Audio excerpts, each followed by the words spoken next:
that His Majesty I did everything, that His Majesty I did everything, that His Majesty I did everything, that His Majesty I did everything, that His Majesty I did everything, that His Majesty I did everything, that His Majesty I did everything, that His Majesty I did everything, that His Majesty and I did everything, that His Majesty and I did everything, that His Majesty and I did everything, that His Majesty and I did everything, that His Majesty and I did everything, that His Majesty and I did everything, that His Majesty and I did everything, that His Majesty and I did everything, that His Majesty and I did everything, that His Majesty I did everything, that His Majesty, that His Majesty I did everything, that His Majesty I did everything, that His Majesty I did everything, that His Majesty I did everything, that His Majesty I did everything, that His Majesty I did everything, that His Majesty, that His Majesty I did everything, that His Majesty I did everything, that His Majesty I did everything, that His Majesty I did everything, that His Majesty I did everything, that His Majesty, that His Majesty I did everything, that His Majesty I did everything, I did everything, that His Majesty I did everything, that His Majesty I did everything, that His Majesty I did everything, I did everything, that His Majesty I did everything, that His Majesty I did everything, I did everything, I did everything, that His Majesty I did everything, that His Majesty, that His Majesty I did everything, that His Majesty I did everything, that His Majesty I did everything, that His Majesty I did everything, that His Majesty I did everything, that His Majesty, that His Majesty I did everything, that His Majesty I did everything, I did everything, that His Majesty I did everything, that His Majesty I did everything, that His Majesty I did everything, that His Majesty I did everything, that His Majesty I did everything, that His Majesty, that His Majesty I did everything, that His Majesty I did everything, that His Majesty I did everything, that His Majesty I did everything, that His Majesty, that His Majesty I did everything, that His Majesty I did everything, that His Majesty I did everything, that His Majesty houses of a modern village. This is the Arab Al-Mutfuna, and here are these stones which are so carelessly visible here by the road. These are actually the ruins of the Temple of Ramses IV. This is the 12th century BC. If you look closely, then in the right part of this frame, to one of the massive stone blocks adjoin the legs of the Assyrian pilaster, that is the statue of the king, which was depicted here in the image of Osiris. There are a huge number of monuments that were originally built, installed in these very mahat, or such small cinemas, built to capture the name of one or another deceased and make him a co-participant of the mystery of Osiris in Abydos. On the left is a reconstruction of what these mahat chapels look like. Depending on the state, they either put a small chapel or a large one, or just put a stone with the name of the ancestor near the road. At large chapels, sometimes they planted a sycamore, which was the tree of the mother goddess. Well, there are a lot of steles. For example, this wonderful stela of St. Beth, which is kept in Vienna. It is dedicated to the whole family, because very often the steles were family, and a richer, more successful person in his career put a stela in which his ancestors were mentioned. In the centre of this stela, the Ankh is a symbol of eternal life, a sign that in this window that connects the worlds, life is the main force and the main theme. Accordingly, this is a monument to the turn of the 19th and 18th centuries BC. But such a stela and even a whole door portal was put in Abydos by a wonderful royal sculptor, Master Hatti. This is already the 14th century BC, or such a wonderful monument. Now we see a courtly man whose name was Senui, and he stands here before Osiris. Above the head of Osiris in the green rectangle is a very important epithet, which I actually already pronounced today. Hentia Amentia, the first among the Westerners. Moreover, in front of the statue of the god Osiris, in front of his image, you see a high standard in the image of a desert wolf Upawata. The literal name is translated as the opening path, which in the form of such a standard always began with the procession of the Egyptian gods. In fact, the cult of Osiris came to its first peak of popularity somewhere in the 25th century BC. Before that, a separate god, Hentia Amentia, was more revered on the territory of Abydos, the first among the Westerners. That is, those who went to the west, that is, the first among the dead. He was revered in the image of a desert wolf, which runs along the edge of the desert, on the edge of the cultivated field at sunset, and owns the secret roads leading to another world. By the time of the reign of the 5th dynasty of the Egyptian kings, Osiris was identified with Hentia Amentia. Hentia Amentia became the epithet of this god. Nevertheless, the story of the wolf looking for a secret road to immortality, this legend lived in Abydos for a very long time. That is why, as we have already understood, in the very beginning of Seti, the mystery of Osiris, the first Upuat began, the exit of Upuat, the exit of this desert wolf, which in a later era was perceived as the son of the god Osiris, who opens for him the right ways to gain eternal life. Finally, the nobles of the first rank also often put their steles in Abydos. Here's such a wonderful monument. Today it is kept in the Louvre. The upper part of the stele, its tympanum, is occupied by a sculptural image of Osiris, Isis and Akora, and a little below is an image of the nobleman with his wife. The nobleman was called Didia. He was a famous painter, sculptor. It was Didia who guided the finishing of the reliefs of the walls and columns of the hypostyle hall of the temple of the god Amun in Karnak in the 13th century BC. Abydos compared everyone from an ordinary peasant to a king. Everyone wanted to be here. Everyone wanted to be mentioned. Everyone dreamed of being rejuvenated with Osiris. There is very little left of the great white ladder of God, but we must understand that a huge number of monuments of Abydos are literally covered with sand because the actively blowing wind from the Libyan desert moves the sand masses very, very quickly. This area just under this hill is part of the ladder of God. You see the pieces of the great white ladder and a huge number of offerings, pots, ceramic figurines, statuettes. This area is completely closed for tourists, and moving in this direction we would come to the hill of Hekaresh, to the very hill where the pilgrims stayed at night, as you remember, not having the right to move further in order to see the fire on the tomb of Osiris. Excuse me for my image, just so you can see the proportion of everything. Here I am, standing in the archaeological zone of Abydos. Its parts are closed. Behind me is the very hill of Hekaresh, where the pilgrims stayed at night, who were waiting for the mystery of the resurrection of the great God. All along the road in later times a lot of tombs were made, or here in front of you, with their mouths turned to the west, pots, again, perfectly preserved, despite the fact that this is the second half of the second millennium BC. These are the pots that were left by members of several families in this ritual of bringing pots of red clay and commemoration of the dead in the process of this resurrection.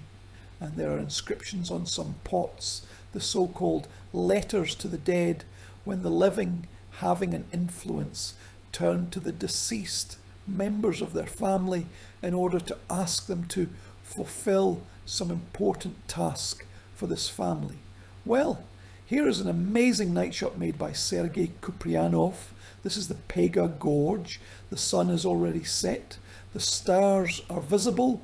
And here, approximately here, once a little further south, there was the most sacred place of the Pegasus, the tomb of the god Osiris, in which for the night, together with the image of the divine body, the king remained as the faithful son of his father Osiris in order to see the great mystery, in order to proclaim the victory of eternal life.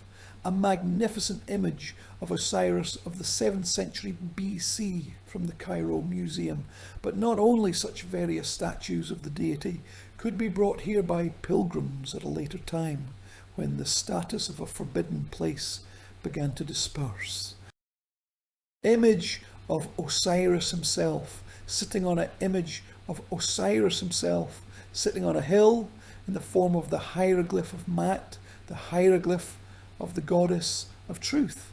And here, for example, the inscription says that the high priest of Osiris in the 13th century BC, this vessel which embodied his incredibly pious impulse addressed to Osiris, he brought this vessel as a vote of attribute to the tomb of Osiris in the Pegasus Gorge. Vessels, statuettes, votive offerings, a huge number of monuments, only part of which we actually know today. If we look forward from the territory of the portal temple of Ramses II, then behind us remains the main temple of Osiris, Kom Sultan, and ahead we have these so-called royal ceremonial fences. Only one of them has been preserved completely. It is now highlighted in red. This place is called Shunet Ez-Zabib. For a long time there were many assumptions, completely different assumptions as to what this Arabic name comes from. But apparently it comes from the ancient Egyptian naming of the place where the sacred ibises were buried. It is clear that initially this monument was not built in the place where the great kings of the first dynasties, buried in al-Kab, built their own fences. There are many disputes. You can see now in the right part of the frame that there were many of them. But the fact is that as soon as the king died, his fence was dismantled and it was built from the brick of the heart. And from this material, with small additions, new fences were built, new fences of the new king.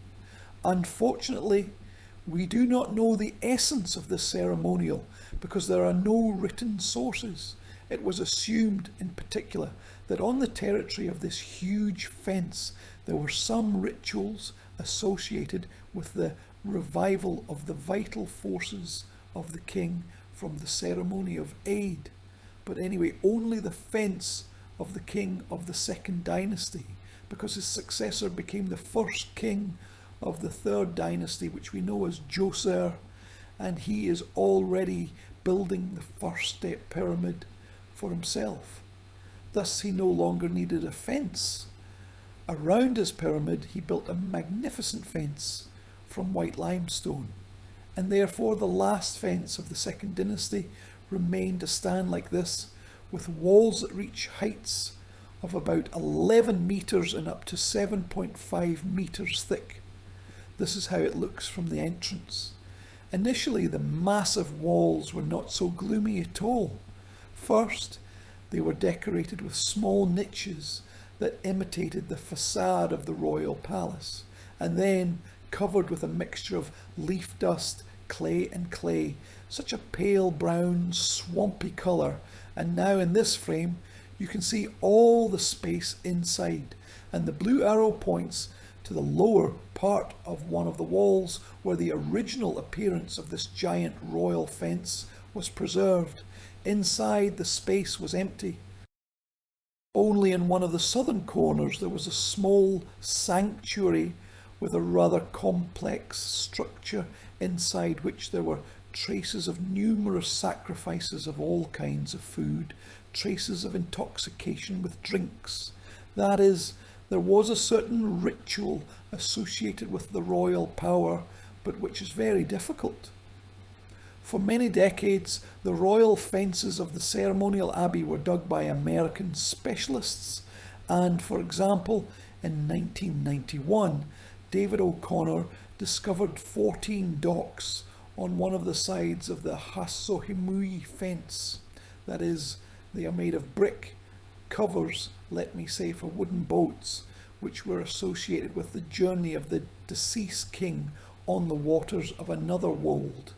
The docks really contain these wooden boats, and now in front of you is a frame of excavations. But if we try to see the reconstruction, then like this, the boats were dragged here, covered with brick and buried, so that the entity of the life force of the king could use these boats during the journey on the waters of another world. Finally, I have repeatedly mentioned to you that here in the northern part of the abbey, such a closing monument becomes the early Christian monastery of Elder Sita Damiana, but it is actually part of this amazing area of Egyptian land.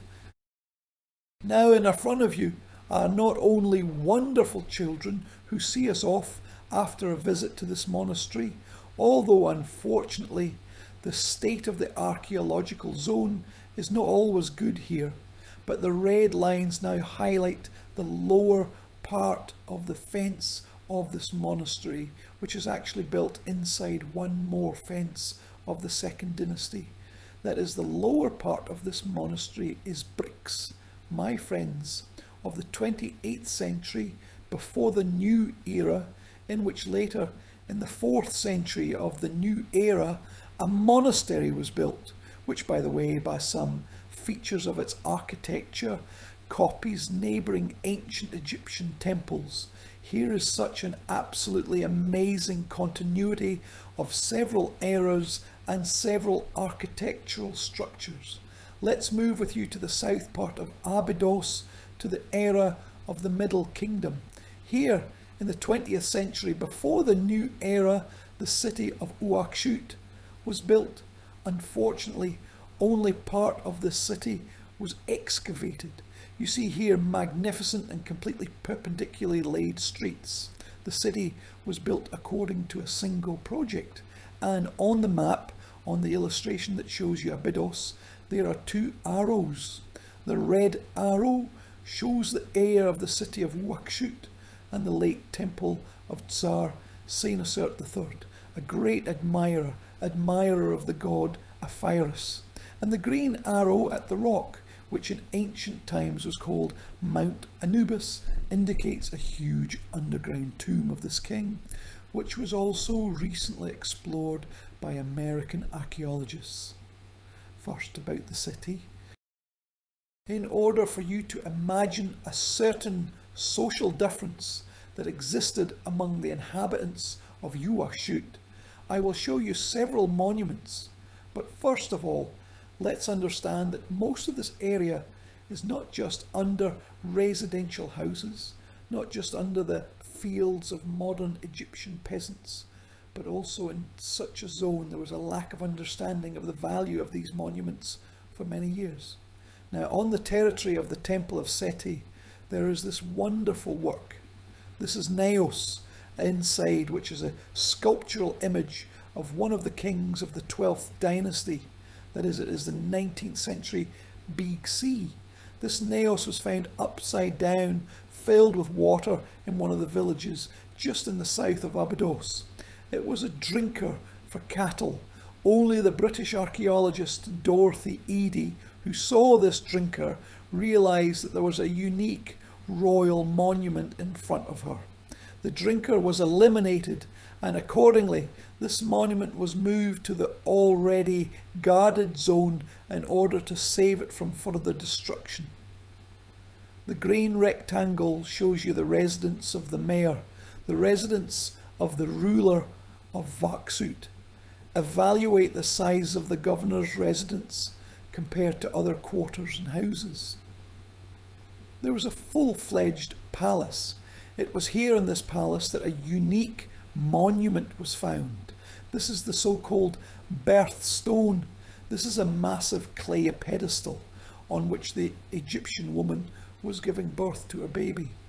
At the bottom, there are genuine bricks found by American archaeologists. At the top, there is a reconstruction of what is depicted on it. On the sides, there are two banners of the goddess Bat, the goddess patroness of motherhood, and in the centre there is a lady from a high-ranking family who on both sides takes care of two ladies and holds a newborn baby in her hands.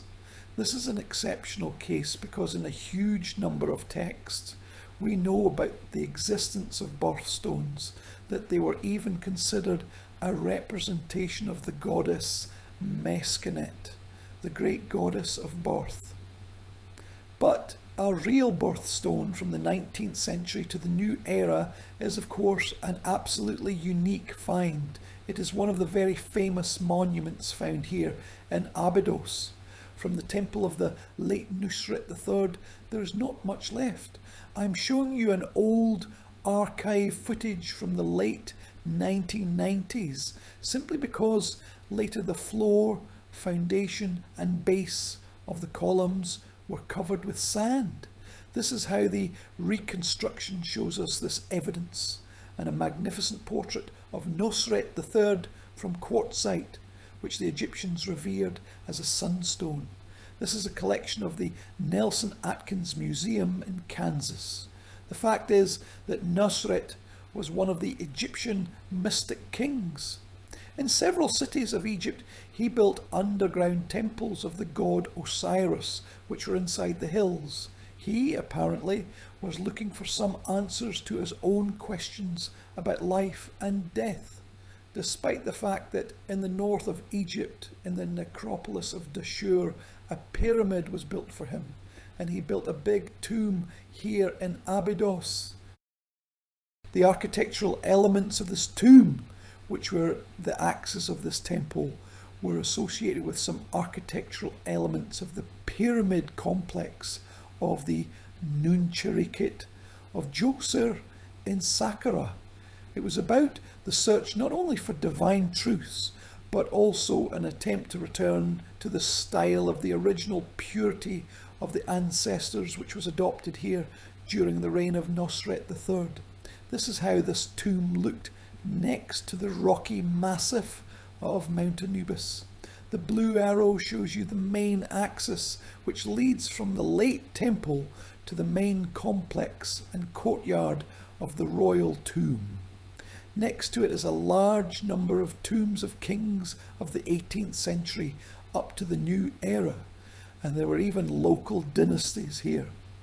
Not so long ago, a separate tomb of the king of Senebkai was found here, which was not mentioned by any other Egyptian sources. But the secret tomb of Nusret itself is certainly an amazing sight.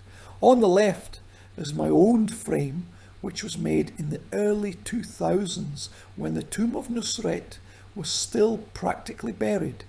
This is how the entrance to it looks like. It is a very dubious architectural structure built by the Americans. But anyway, thank them for clearing the tomb. Joseph Wagner conducted. They really wanted and hoped to find traces of the burial of Nusret III. Unfortunately, the tomb was plundered in ancient times, and there was even a secret for the balsamists who worked here in Roman times. I'll show you a few shots. The work was done in very difficult conditions. The tomb is huge. In the upper right part of this frame, you can see a room that is completely covered with debris, that is, fragments of stone, and below is the same room only after the clearing. You can appreciate the gravity of the work here in the scorched Egyptian desert. But there, under Mount Anubis, in a sacred place, was this tomb where, judging by the excellent quartzite sarcophagus found by Nusret III, he dreamed of finding his last repentance, even in the direct material and physical sense, which was confirmed by the god Osiris. In 2016, a very interesting find was found in the section of the structure of the monument. This is a stone dock. Here were buried boats in which the entity of the deceased Tsar Senusert was not only supposed to swim on the waters of the afterlife, but also to become a companion of the solar boat on its subsequent journey on the waters of Duat. There's practically nothing here but nevertheless a large number of pieces of cedar wood show that the boats were amazing, and in a later time, pilgrims, robbers, just travellers, ancient Egyptians left on the walls of this dock, which was made of brick and covered with a layer of noble stars, such wonderful graffiti depicting various ships of the Nile Valley. You can get an impression of how the ships that were buried here looked like. The fact is that near Senusert III buried boats next to his pyramid in Dahshur. One of them is now kept in the Egyptian Museum in Cairo. And below you see a drawing of very laconic ships made of noble and expensive Luhansk cedar, which were used for the transportation of the royal body to the houses of embalming, in addition to this symbolic function of wandering around the waters of another world. Do not miss, pay attention to the fact that separate stamps, separate elements of the ship's construction have a wooden head of a falcon on the top, since the falcon is Ihor, the founder of the royal power, and Sokar, the great god of funerals. What you see now is not the Kum at all. These are the last pyramids of Egypt, built here in Abydos in the 16th century BC by the king Yakhmes I. Then the brilliant era of the new kingdom begins. The capital becomes the great Ethiopia, and the subsequent kings and subsequent Egyptian rulers choose the main necropolis for themselves. This pyramid becomes the last. Next to it was a magnificent temple, richly decorated with coloured polychrome reliefs, which are now kept in the archaeological storage of Abydos. And along such a whole axis next to this pyramid, there was not only a structure dedicated to the grandmother of this king, but also a rock temple built in several terraces of bricks. It is here, for the first time in Egyptian architecture, a terrace temple appears, the architectural form that we later know from the famous Snow White temple of the queens Hatshepsut in Deir el-Bar and Hiva. The first prototype of such a terrace temple was built here. It was dedicated to Yakhmes, his famous wife, the queen Yakhmes Nefertari, and their grandmother Teti Sheri. Unfortunately, only these massive black bricks remain from the structure, which bear the stamp with the name of Yakhmes I. The main monument of Abydos, if not from the point of view of a temple, then from the point of view of a work of art, is of course a famous temple which was built here in the 13th century BC by the new king Menmatra Seti I, the father of the famous Ramses the Great. The temple is grandiose. The Favan masters worked here, and thanks to their talent, not just a temple appeared, but an amazing work of art.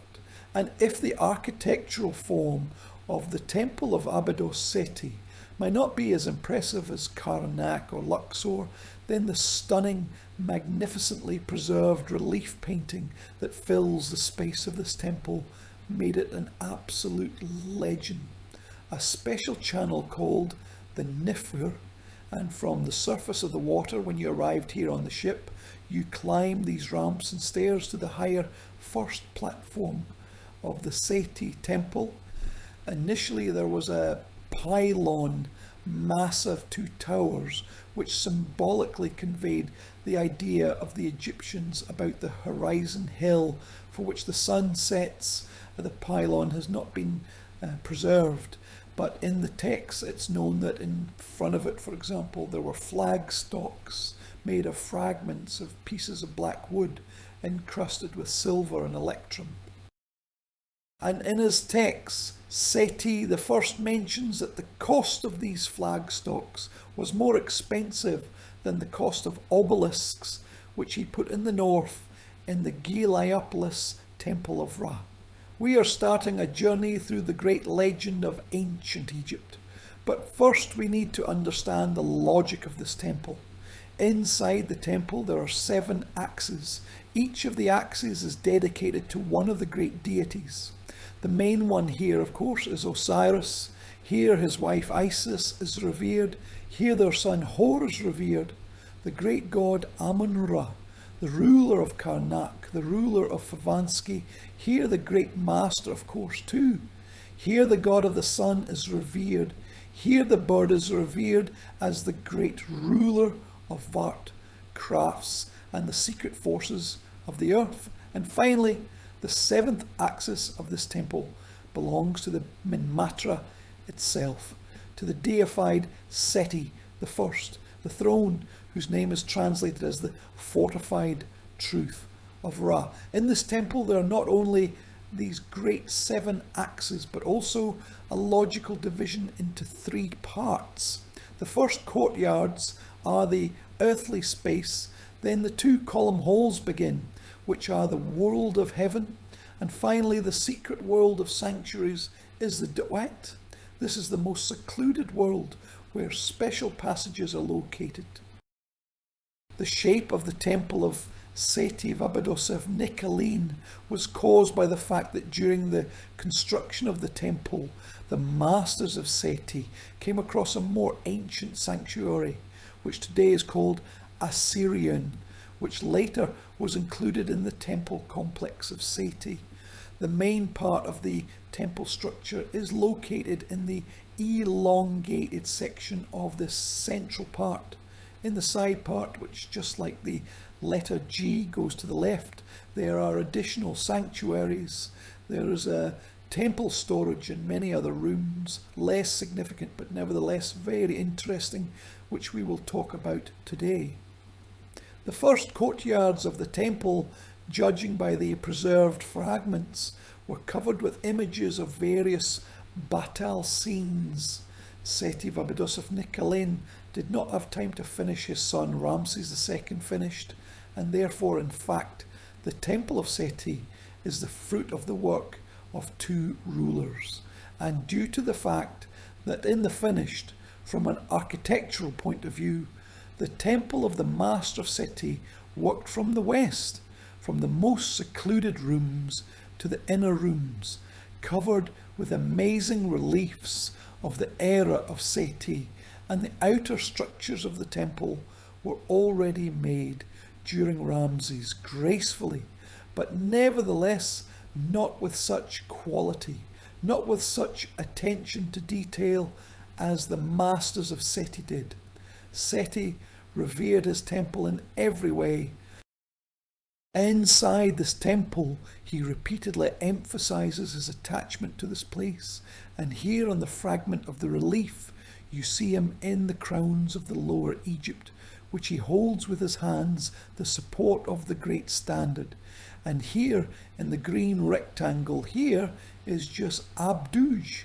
Here is the name of Abydos, and the first sign on the right side, this is just the reliquary, the standard of the reliquary in which, according to legend, Isis buried the throat of Osiris. The temple had its own name. It was called Peaceful Heart of Abydos, an amazingly beautiful name.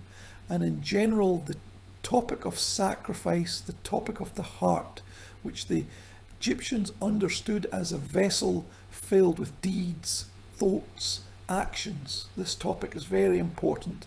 In particular, on one of the reliefs, in which now on the left you see the sacrifices of the mouth of Osiris, and these sacrifices in the form of a heart. Remember this topic on the vessel from the Brussels Museum, the vessel that one of the high priests of Osiris donated to the main tomb of the god Osiris.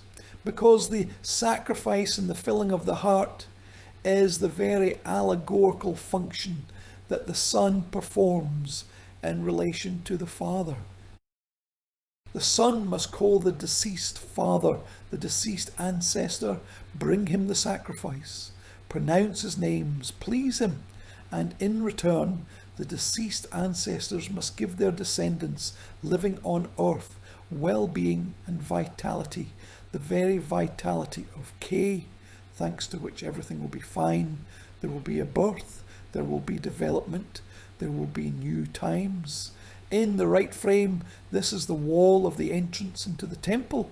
You see Ramses II, who worships the massive figure of Osiris. He burns a fireplace with incense in front of him. And in the text of the hymns, Osiris is worshipped as the essence and meaning of the Egyptian land, as that great deity that becomes a guarantee of the existence of all living, as a universal embodiment of all the deceased ancestors. At the same time, God's green face is the colour of eternal life, the colour of resurrection and immortality. The first halls of the Temple of Osiris I, these grandiose columns, now they look quite gloomy.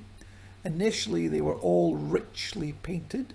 Nowadays in the Abydos Temple there is a process of restoration of the temple, and in particular these black smoked ceilings in early Christian times turn out to be under black fat soot, contain bright enough polychrome paintings.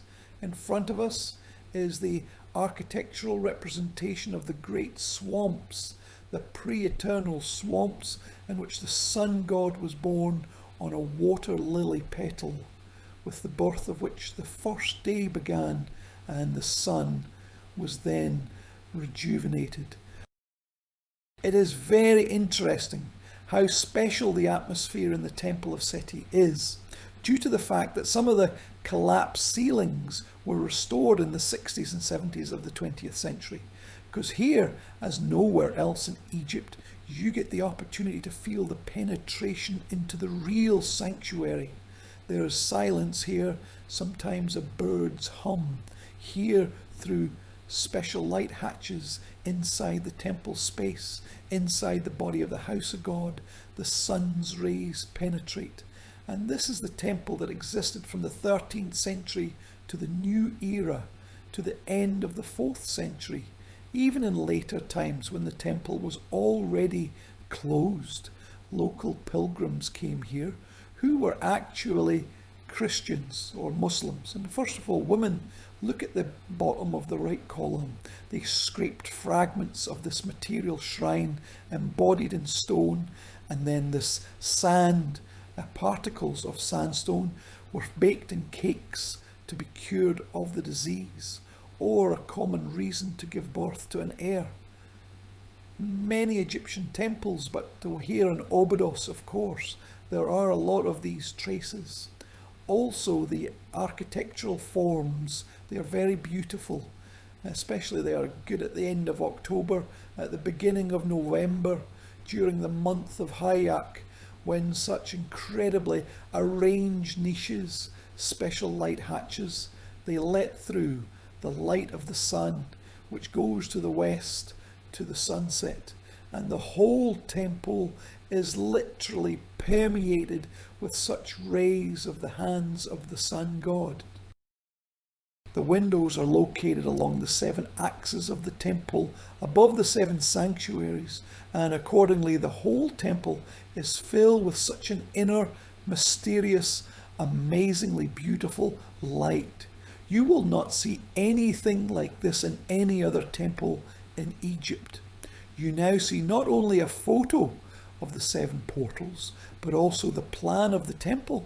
And when we are now walking along the great legend of ancient Egypt, then the red arrow will show you in which part of the temple we are. It literally corresponds to the look of the camera when a particular frame is taken. So 7 axes permeate 2 column halls, the first and the second. These 7 axes end in great sanctuaries. The first part of the temple, the first part, I mean here, just these column halls. It was made during Ramses II. Not so graceful. The preservation's not ideal, but nevertheless, from a symbolic point of view, these are very interesting reliefs. For example, the scene when Isis and 4 forms of the goddess Hathor feed the breast of Ramses, who entered the world alive and became a legal heir to his father. Of course, these first reliefs are difficult. to compare with those great masterpieces that appeared here on these walls during the set. I will show you now, for starters, the magnificent compositions decorated by the walls between the entrances to the 7 sanctuaries. Let's take turns to try to consider these amazing compositions. The colour that you see is not a restoration. These are genuine mineral paints from the 13th century to the new era. In the centre of each such wall is a niche where once there was a statue of one or another deity, and then the upper part, the upper register of the image, shows the king between 2 deities. Moreover, the deity here is not chosen by chance. In the centre of the king's palace, he has reeds with heraldic goblins, goddesses, and wishes of many thousands years of reign. On the right is the choir. In fact, on the right there are doors in the choir sanctuary. Thus the choir comes out of its sanctuary to the king and brings him the symbols of well-being. On the left, the goddess Osiris, the mother of the choir. Here she holds a necklace with the symbol of immortality, and again on the reeds she holds the symbols of many thousands years of well-being. In the lower register on both sides of the niche, the image of the coronation or the gift of the symbols of immortality. And again here on the right, Seti receives a headdress of the Hath band from the choir, and on the left the symbol of immortality, and the breath of immortality is held by Osiris. These compositions, these images, are among the most famous masterpieces of ancient Egyptian art, and I will show you some fragments of them now. Another wall like this here at the top, it is a huge, in fact, a grandiose composition. Seti is sitting on his knees dressed in royal parade clothes. He is not just sitting on the floor, but on the sign of Heb, on the sign of celebration and celebration. To the right of him is the great Osiris, the great master of this place. To the left of him is Amun-Ra, the god of the high crown of Shuki with a blue face. In this case, these greatest gods stretch the insignia of the Tsar's power. He becomes, as if during the coronation, the great successor of these gods on earth. At the bottom you see a magnificent image of Isidore, who holds Seti on his hands, and to the left is the god of the moon, Khonsu, the son of Amun, who stretches the Tsar's breath of eternal life. Again to the right of him are the doors of the sanctuary of Osiris. Osiris goes to Seti from his secret space, and to the left, respectively, is Amun-Ra. In addition to Amun-Ra, there's also Khonsu as his legal son.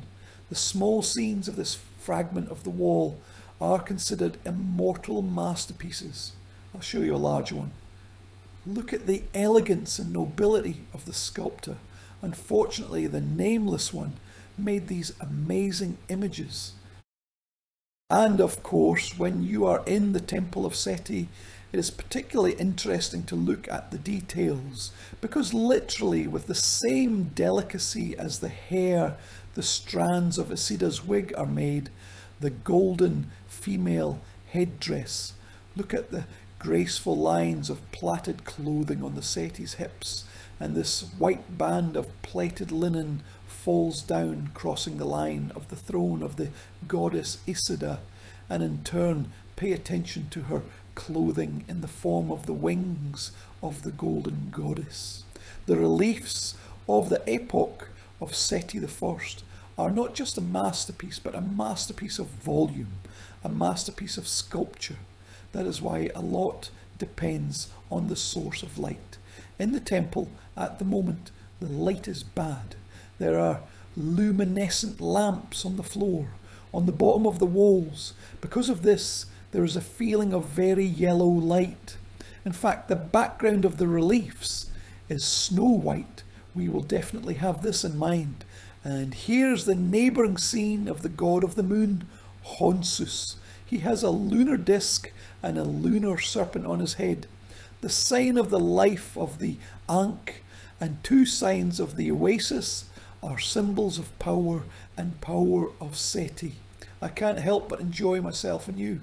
I will show you a large fragment with Isidah and Seti so that you can appreciate the whole work of the ancient sculptor.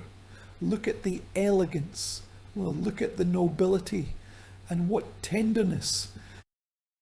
It is with tenderness that Isidah, as the divine heavenly mother, holds on the knees of Seti, his earthly son, who at the time of the coronation became the earthly incarnation of Hora, her own child. It is very important to understand that here, as in many other works of ancient Egyptian art, there is an amazingly harmonious cohesion of the image of the gods, kings, and hieroglyphic texts. And here are the names of the gods, the names of Seti himself, epithets and prayers. That is, all this is a commented, in fact, plot, a commented image, which speaks of the nobility of Seti and how he addresses the world of gods. And on the other hand, they talk about what benefits, with what generosity these benefits the gods give to all of Egypt, because the ruler of Egypt is Seti. He is a good, wise and pious king. Let's move on. I'm just showing some of the wallpapers. The whole volume of the reliefs of the Temple of Seti I can be examined for several days. I am sincerely sorry when tourists come there for an hour to see the whole temple. It is impossible. But nevertheless, let's look again at the upper register. Here on his knees is Seti himself in the most glorious sun crown. In front of him is Amun-Ra with a blue body because he is a hidden heavenly god. He extends to the king the high pesh of victory, a symbol of military prosperity, respectively, leaving his sanctuary. And to the left of his sanctuary comes Seti on the throne Racharakta, who also has the head of Oven, because Oven was associated with the night forms of the sun. And the sun god not only extends to the crown of Seti, a symbol of eternal life and a symbol of indomitability, but also holds his crown in honour of Setepsa, in honour of magical protection. On the edges of the niche, below, in the lower register, on the right, Amun-Mut's wife feeds Seti with her divine milk, and on the left, the wife of the sun god, goddess Osiris, gives him the breath of eternal life. I will show two fragments. First, what the king holds in his left hand. This is an image of Udo. This is the so-called bird Rehit. This is a symbol of the entire Egyptian people, whose wings are broken as a sign that he will never be able to fly away from his ruler. And here, at the time of the coronation, at the time of the most ceremonial ritual, which is depicted in the upper register, the king receives not only the blessing of the gods, not only magical protection, not only the sword of a successful warrior, but also his own people, which, in the form of this symbolic bird Rehit, is now forever his property. The lower image, when Seti hugs the goddess Osiris, is also one of the greatest masterpieces of ancient Egyptian art. Look at what an amazing interlocking of the hands of Seti's red carpeted body. Red carpeted originally in Egypt were painted male bodies, and the golden, heavenly, incorporeal body of the goddess, since she's not just a sun goddess and the wife of Archarakht, but also the great ruler of immortality. And the yellow, which here replaces gold with its colour, is associated in Egyptian art precisely with immortality and immortality. Above Seti's head are his ceremonial throne names. He is here named the ruler of both lands. He is here named the ruler of the resurrection, to whom life is given. Eternity is like hell. And the massive necklace of the goddess Bet, as such a royal protection, completes the composition. as well as the hieroglyph pet of the sky, which above the necklace in the form of such a long horizontal blue line with two triangles on the sides. In fact, each such scene is a kind of microcosm model. This is the sky, this is the earth, and the central scene, which is a priori important for the existence of this world, the existence of the universe, where the king becomes in one form or another the son of the world of gods and the world of goddesses. Another composition of the next wall. On the right, the necklace of coins and the symbol of eternal life. The king is given by Sekhmet, the great wife of Ptah, the angry goddess, and at the same time the great mother of medicine. And on the right, with such a golden face, the sweet goddess Kadkor Nebetkitapet, Kadkor, the Queen of Peace. This is the daughter of the sun god, the goddess of love, the goddess of sensitivity, the goddess of sexuality, which at the same time in the Egyptian religious culture is also associated with the arousal of vitality and rebirth. And on the side, from all these 7 sanctuaries which are divided by those walls, parts of which we have just seen, already unfinished precepts, so they are not painted, nevertheless a unique image. First, pay attention to the pillar that holds the roof of the temple. It has a huge image of the symbol of Jed, the pillar of indomitability, permanence and firmness. Moreover, in the upper part it is very clearly visible that this pillar has eyes. That is, it is a living creature, and Jed is ancient. It is a symbol of Osiris, and at the base of the pillar of Jed, so that it is indomitable, there are 2 royal figures, but the main image is in the centre, in the lower register. I will now enlarge it so that you can see it well. King Seti himself approaches the doors of the sanctuary. The doors are open. Inside the sanctuary, the Abydosian triad sits on the throne of Osiris, followed by Isis and Nemahor. King Seti holds in his hands the figure of the goddess Moat. This is one of the most important episodes of the Egyptian daily worship, when, bringing the figure of the goddess of truth, the king testifies to the righteousness of his reign, and it is this part of the sacrifice that becomes one of the most important episodes of the ritual, thanks to which the connections between the earthly world and the heavenly world must be established, and accordingly the Ahu, the active spirits of the gods, must enter the cult statues, into their images, specially prepared, and upon entering they must spread grace not only in the temple but also throughout the entire Egyptian land, thereby postponing the end of the world, postponing the time of death, prolonging eternal life. In the same register, here is such a long, luxurious composition. I certainly will not talk about each image, otherwise our lecture will last many hours, but nevertheless, look that in addition to all the images where the king stands before the gods and the goddess, there is also such a register below where the male and female deities hold the sacrifices in their hands. Their figures are very noble, they have sagging breasts, they are all so lush. So the male image is happy. This is the personification of the god of Niles. The female image is his wife Repit. And moreover, here on the head of each such deity, there's also an additional standard.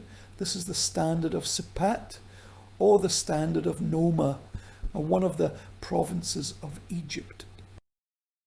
That is, we are talking about the fact that all the provinces bring their gifts, provisions, holy water to this temple at the time of worship, and all that is depicted on the small sacrifices that are here.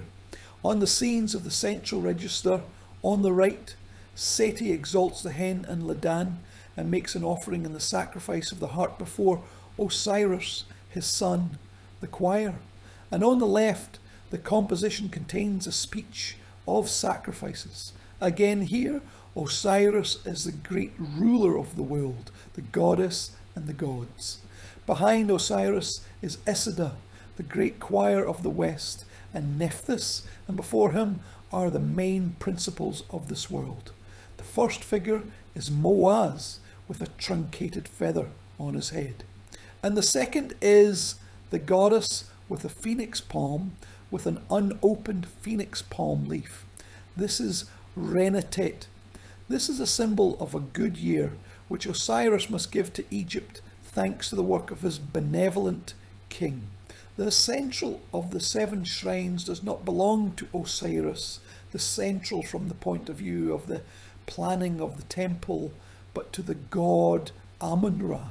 Amun-Ra is not just the king of the gods, he embodies the source of the secret life force, as the god of the sacred, as the god closest to the Egyptian ideas of Nebuchadnezzar, the ruler of everything to the limit.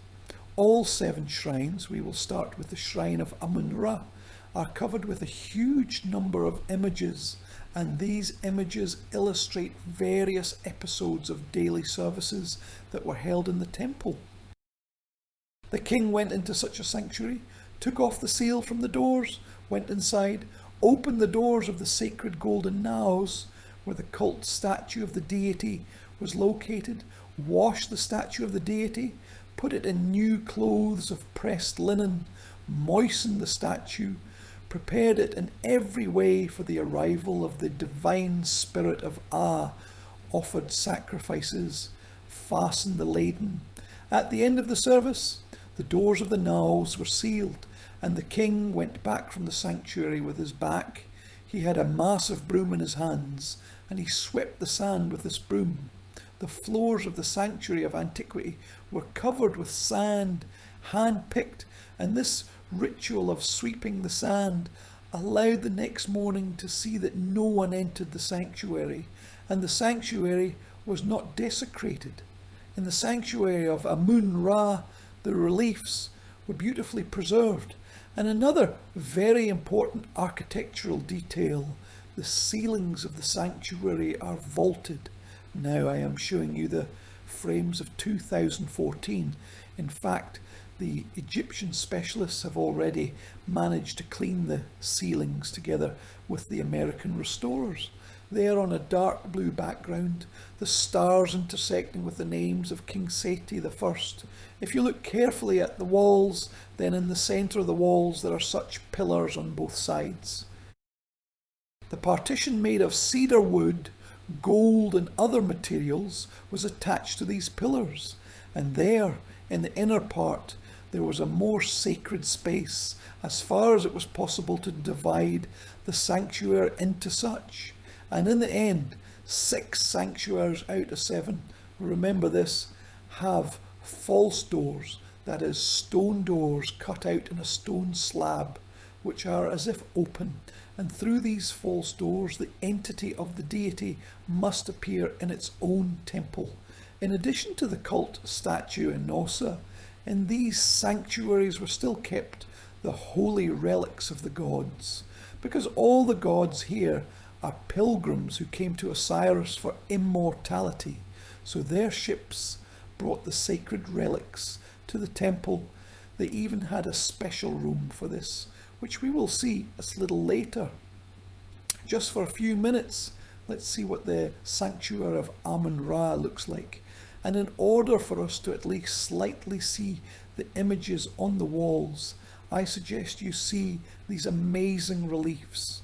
There's one very important detail. Here the scenes of the daily ritual are not depicted in their proper order, so that in the event that someone who is not dedicated suddenly got here to the Holy of Holies, he, looking at these images, would not be able to restore the correct logic of preparation of the cult statue of the deity without having special knowledge.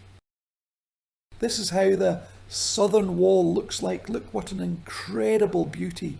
Here the two frames are combined, and here in the centre is the same partition in which the wooden gilded jumper was attached.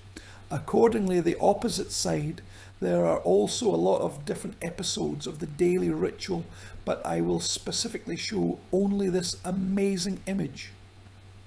In the centre of the golden gilded jumper is the naos, the very wooden gilded jumper for the cult statue, which is covered on both sides with a white cloth, so that nothing from the corrupt world of the profane would defile the great sacred shrine. Accordingly, the gilded jumper stands on a divine pedestal which symbolises the sky. 4 figures of the king support the sky, since it shows that the king is a worthy successor, correctly holding the sky on earth.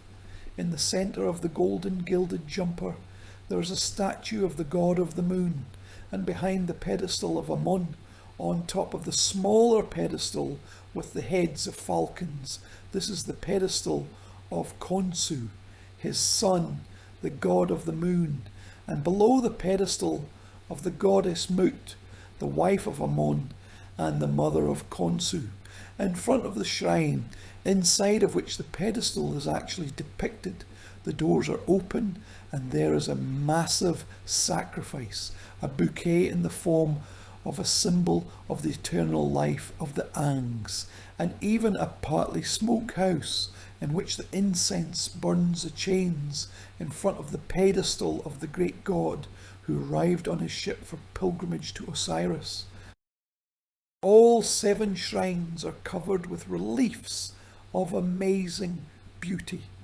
I will show only some, of course, fragments, but nevertheless you will get a general idea of these parts of the Temple of Seti. That part of the shrines was not completed. The sculpture was made everywhere. The paintings were not made everywhere for unknown reasons. When Seti died and Ramses began to complete the temple for him, he continued the full renovation of those rooms that concern the hypostyle halls, the external parts of the temple, and here he left everything as it was with his father.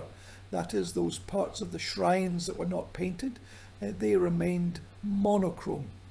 In front of you is the second of the shrines. We pass the shrine of Hora and look at the shrine of the goddess Isis, his mother. At the end of the shrine is a false door. If the whole temple is built of limestone, then the false doors were built of sandstone.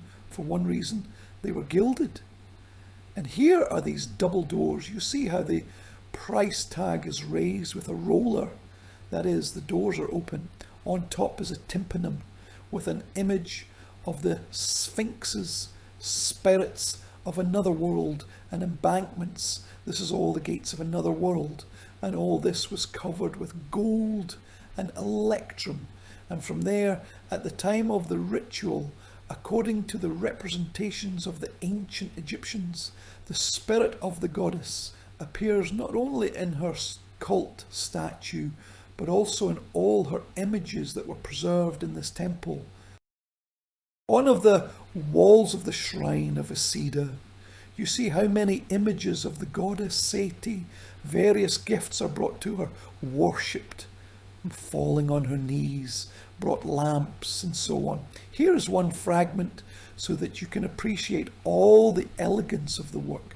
Tsar Seti puts on the cult statue of the goddess, corrects the crown on it, and accordingly accompanying images of the text speak about what kind of welfare, what exactly the goddess will do for Tsar Seti and for his country in exchange for such an attitude to his cult image. The next shrine, the shrine of Rakarati, the shrine of the sun. The sun is worshipped here in different forms. In fact, the fact that there is no painting here allows you to see all the elegance, all the work of the Egyptian sculptor. The work here is incredible Because here on the faces of Yanka, here are cracks on the skin of the fingers. Here is an amazing modelling of the body.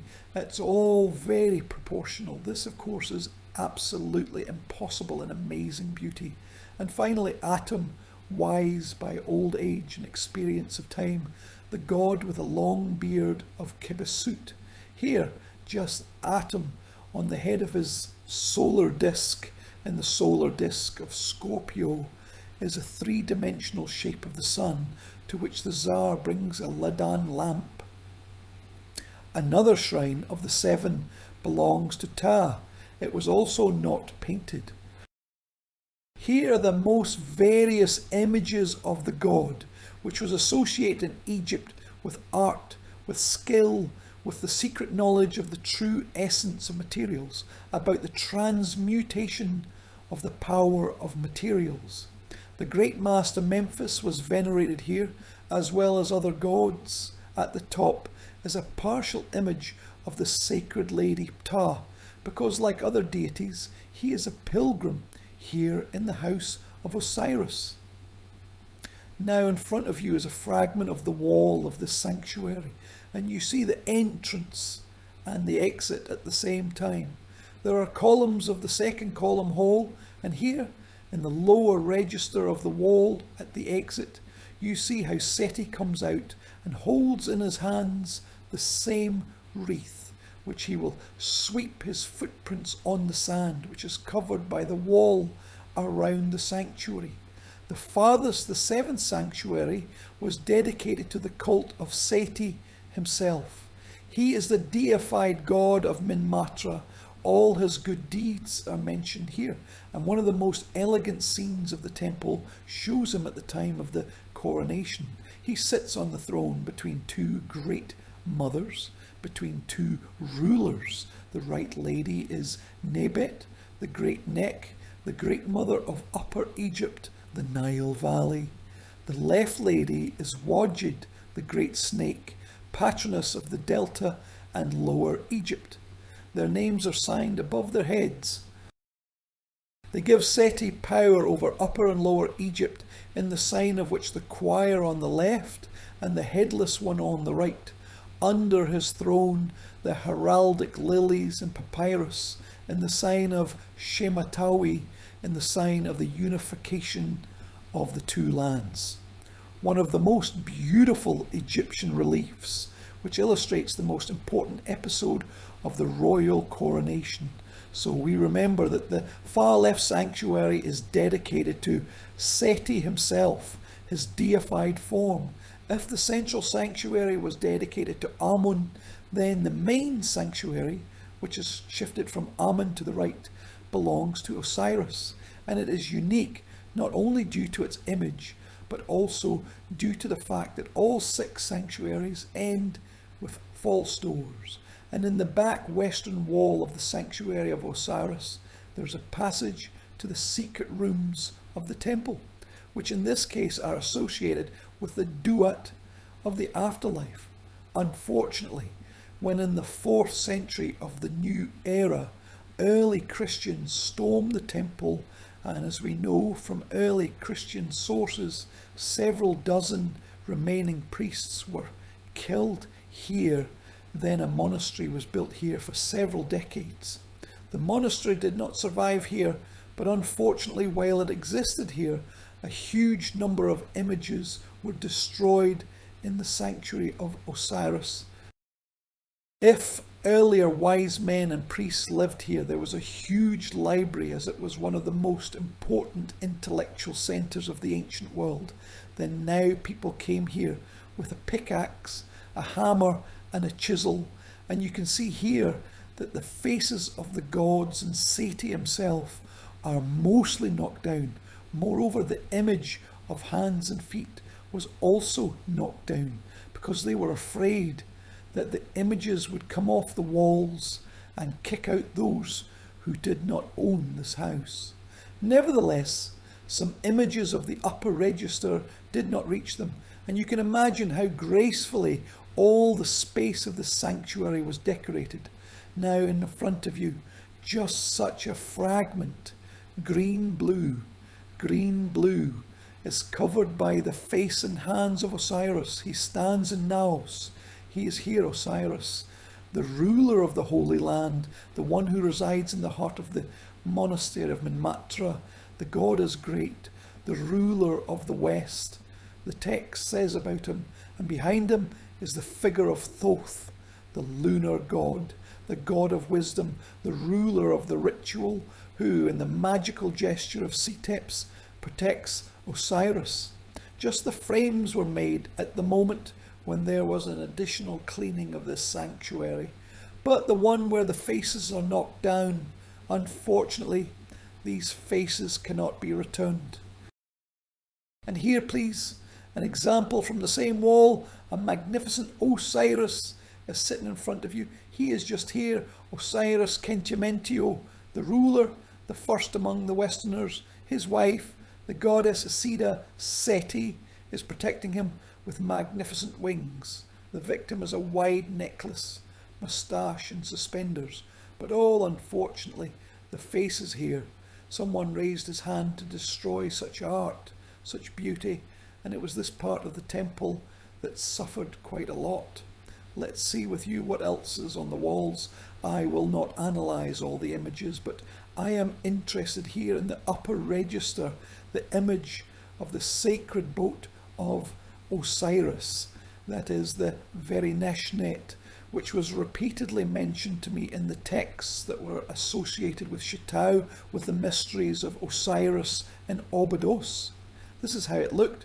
But here, in addition to the fact that there was a cult statue in Naos, a blue reliquary of Tower rises above it, the same reliquary in which Isidore buried the head of Osiris, and the image of which is very beautiful, we will see soon. Here again, on the other wall, this reliquary too, in combination with the golden and azure colour in front of him, are the standards of the most important gods of Egypt. All this is the sanctuary of Osiris. And here you see that its rear western wall contains not a false door, but a real door into the inner secret rooms, which were opened only, apparently, according to what we know, once a year. And in these inner rooms, which were associated with the duat, with the afterlife, rituals were held related to the worship of the cult of ancestors. It was there, according to the preserved sources, that the souls of the ancestors were called to the temple so that they would receive their sacrifice of food and commemoration with a voice, and accordingly, in exchange, they gave life to the living. It was there in these inner rooms that we came to the most amazing in its execution, artistic level, relief image from the Temple of the Heart of the Dead Abydos. However, if we first of all extend this line of the sanctuary of Osiris to the end, then on the rear, the very western wall, here is a fragment now allocated to you with a green rectangle. You see the main sanctuary of the Abydos land. This is the very reliquary of Tor.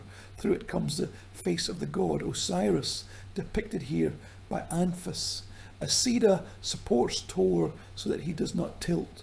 At its base are the vessels of Nemset, vessels with sacred water on the sacrificial pedestals, bouquets of water lilies. And on the side of the king, unfortunately, his hands and legs, the face is so terrible for birth Christian monks. On the side of the king, there are vessels with holy oil. In Egyptian art, each vessel has a shape that corresponds to its content. And taking one of such vessels with such a neat gesture, with a little finger, a must-have little finger, he enhances the standard of Tor with holy oils in the process of worship. Approximately this is how this standard looked, based on numerous images, two-dimensional, three-dimensional. I mean, the amulet, and imagine it. There's a huge number of embankments, and in the centre, on the pillar, this is the central part where, according to the legend, as Seti buried the head of Osiris. Where it happened in Abydos, we'll talk to you a little later. The central hall, the inner part of the temple, holy of holies, inaccessible to absolutely no one except the king of the high priesthood. This is the so-called Hall of 10 Columns. On the walls of this hall, a large number of images associated with certain elements of the ritual of Osiris, annual holidays. Now the red arrow shows you where we are. Here it is, the Hall of 10 Columns. There are a lot of images, among them this amazing image of Osiris, which for unknown reasons miraculously preserved the face. With this kneeling, he holds a sharp-tipped white bread in his palm. Behind the figure of his wife, gently embracing him by the shoulder, stands a Seti, her symbol of the throne, you see, on top of the disfigured head. But looking at the amazing performance of the face of Osiris, you can imagine how graceful, how subtle in their performance, in their work, were the other reliefs of this great shrine of ancient Egypt. There are a lot of images on the walls here. I'll just show you the fragments again, the very right scene. Seti honours the sceptre of Abba or Herapevo, the second name. This is such a sacrificial sceptre, which was considered the temple embodiment of the god of wisdom, Toto. And when the sacrifices are brought to the temple, then this sceptre, the king as it were, chipped these sacrifices, and the power of God Toto destroyed within these sacrifices all the vile, all the unworthy, all that should not have penetrated inside the temple structure. The central scene, the king with fragments of canvas, such cuts of fabric, ties a great stopjet, which here is also crowned with a sun disk. In the composition, as it were, this image is supplemented by the extreme left fragment, where the king installs the stopjet, and the goddess Isis helps him in this. In the text we know it is commented that, like the stopjet will be permanently erected, so the jet will forever be Osiris over his enemies. So his enemies will be forever scourged, death will be scourged, everything unclean will be scourged, and vice versa. Perfect well-being and life will be strengthened and will forever stand like a stopjet, like the great four pillars of heaven combined together. And at the same time, the spine of Osiris, from the north side to the Hall of 10 Columns, the inner 3 secret sanctuaries adjoin. These are probably the most striking premises of this temple, and what we can now judge about these sanctuaries in detail is possible only because the priests, when they realized that the temple was about to be attacked, they laid stone blocks of passage into these 3 sanctuaries, and they were not revealed. They were revealed only at the turn of the 18th to 19th centuries. So all the stunning images in these 3 secret sanctuaries of Osiris, Isis and Hora, they are all untouched. Such a feeling that this is not the 13th century BC, and that the artists left here only yesterday. But in view of the fact that this is where the masters of Seti began their work, then here, and the painting, and directly the sculpture of relief was made with a special quality, inaccessible and incomprehensible to other temples of Egypt.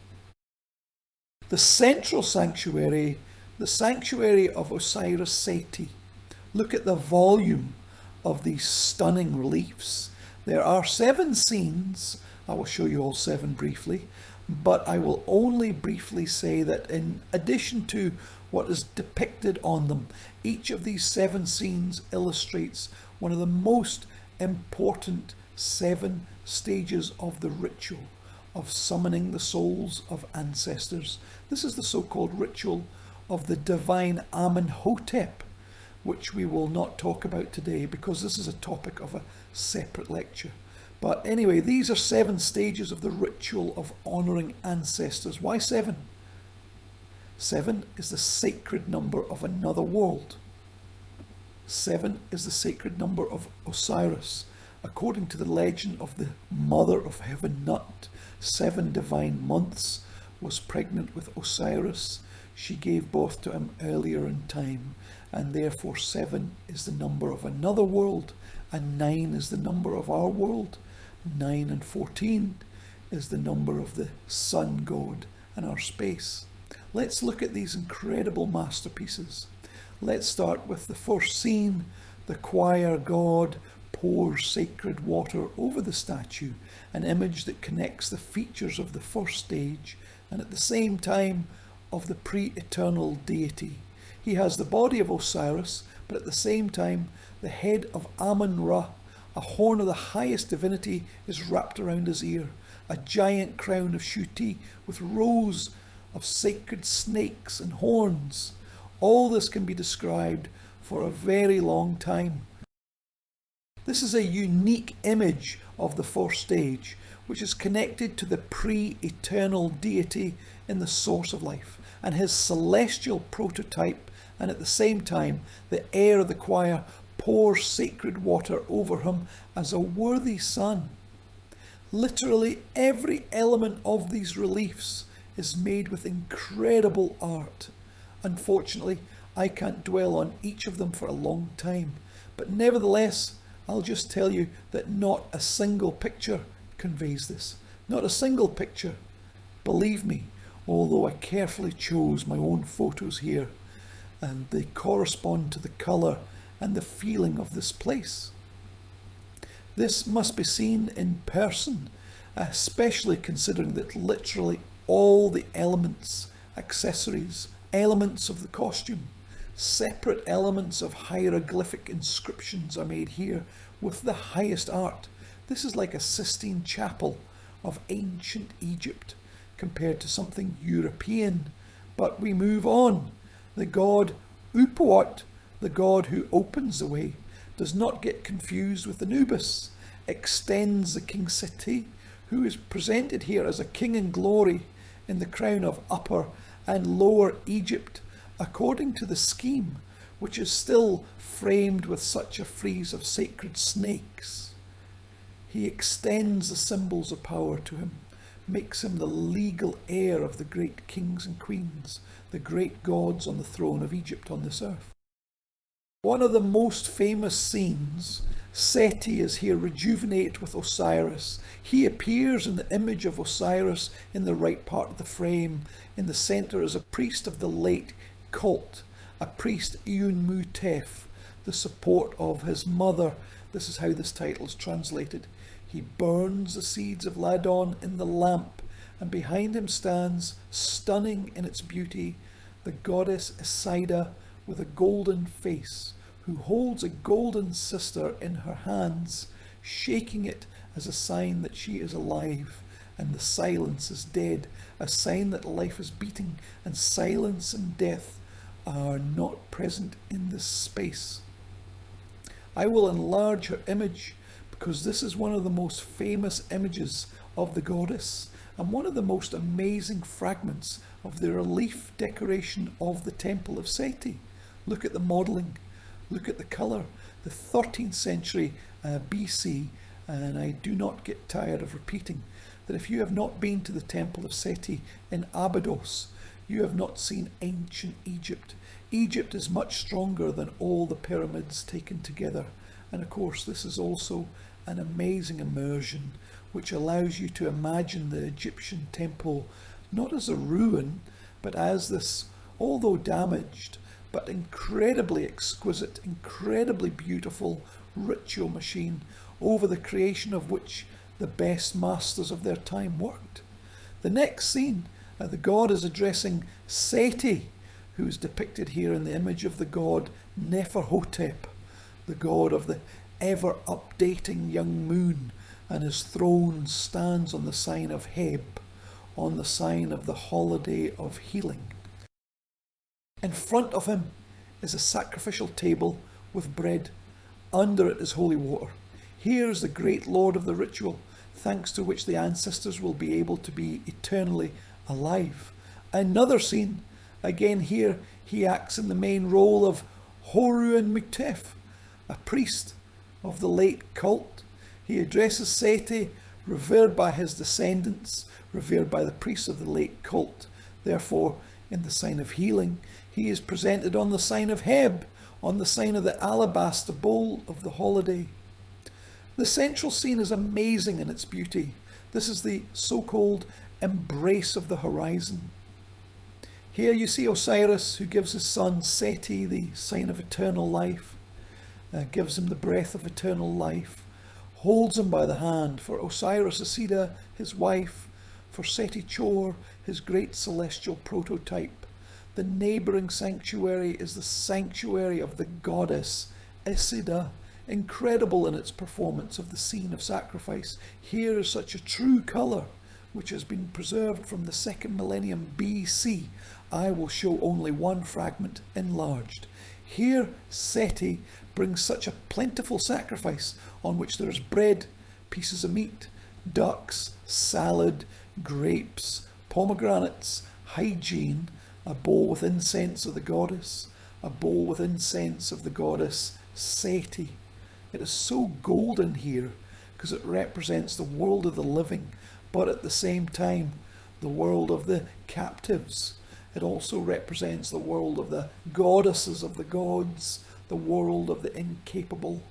Accordingly, he tells her what sacrifices he makes. She, in the accompanying text, answers what well-being Adonis will send to the Egyptian land in exchange for these sacrifices. This is the sanctuary of Hora. Here too, such an incredible decoration, voluminous, colourful, striking. I will also show you one fragment. Here, Seti burns the Ladan lamp and makes a veneration before Osiris and Isis. Pay attention to the green-blue colour of Osiris's skin and to the fact that his legs, his throne, are installed on a pedestal which reproduces the pillar of the universe, the axis of pacification, and of course, the main god of his temple. An important detail. All the reliefs that I am showing you now are illuminated, as you can see, by a luminescent modern electrical backlight that comes from below. This is not quite a natural light for the temple, to put it mildly, therefore such a frame. I, as you know, am very friendly with the keepers of the Abydos temple. They helped me a lot for many years to prepare my monograph on this temple, which was published in 2015. Due to the fact that we are very good friends, somehow they made me a gift. They turned off the light in the whole temple and offered me to see what kind of temple it is. Here is such an absolutely incredible mystical immersion when in the darkness, thanks to the sun's rays, there is some yellow, not green tint, snow white walls, coloured images.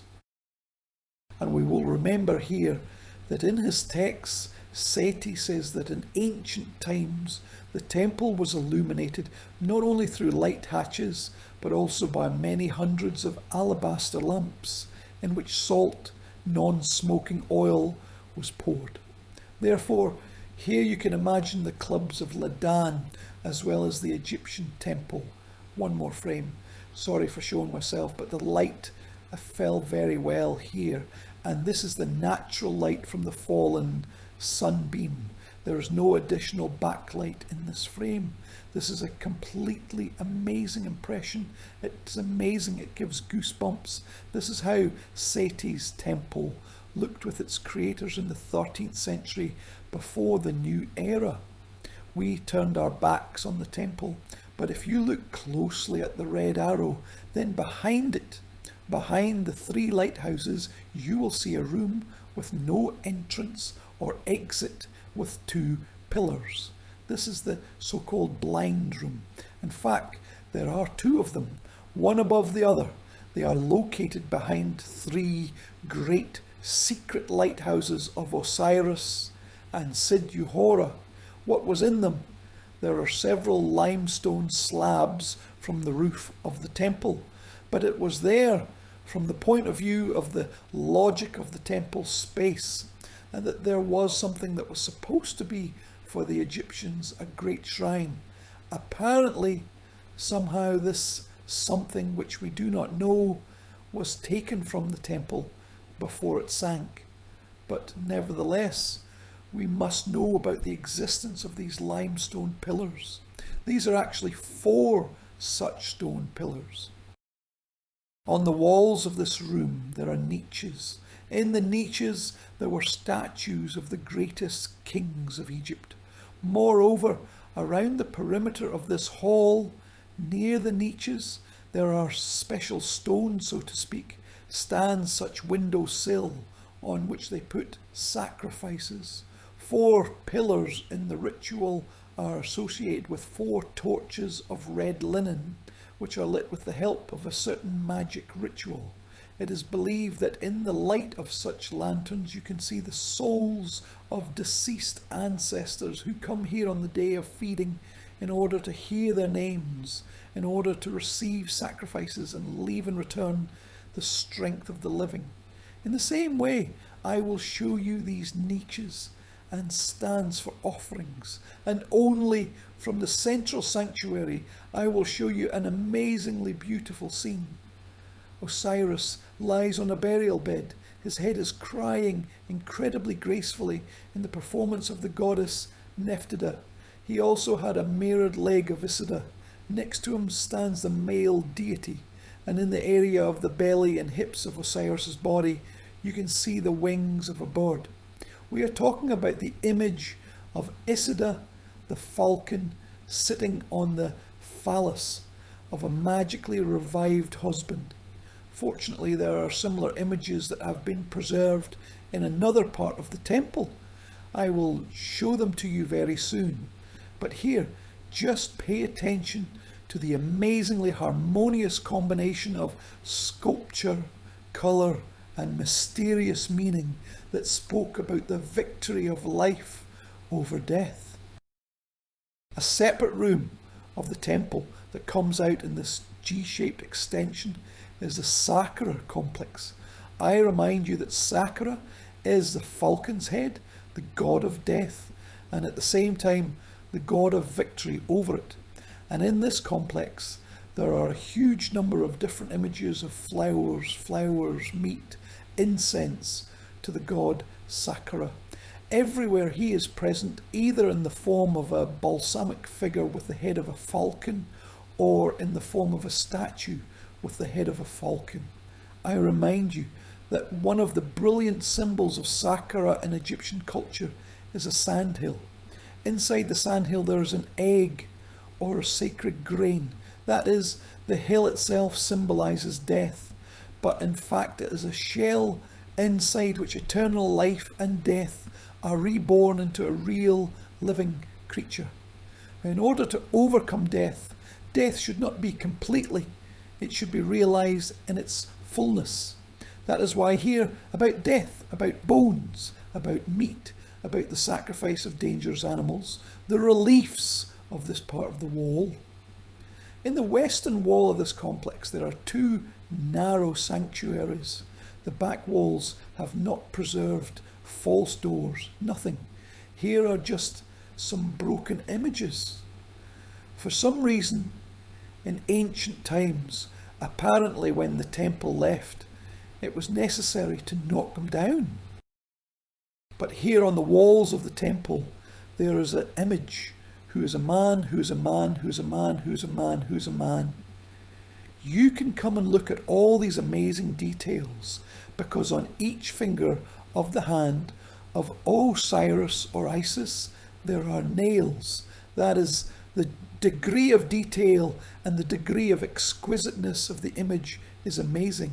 And despite many other excellent examples, there was and will not be anything more perfect in Egyptian art. The second scene is the beginning of the choir. Again, the sarcophagus of Osiris, Shutaid, Osiris lies on a funerary bed. Isis sits on his phallus in the image of a bird. Isis, on the other hand, protects him with a gesture of Seti I, a magical protection from the head. Finally, Isis herself, again as a bird, protects the feet of Osiris, and her sister, also a falcon, in this case Nephthys, protects the head of Osiris. At the foot of the mummy, the choir, whose name is written next to it with the head of a falcon, looks at its own beginning, after which it will materialize into this world. Here, I also want to show you a fragment.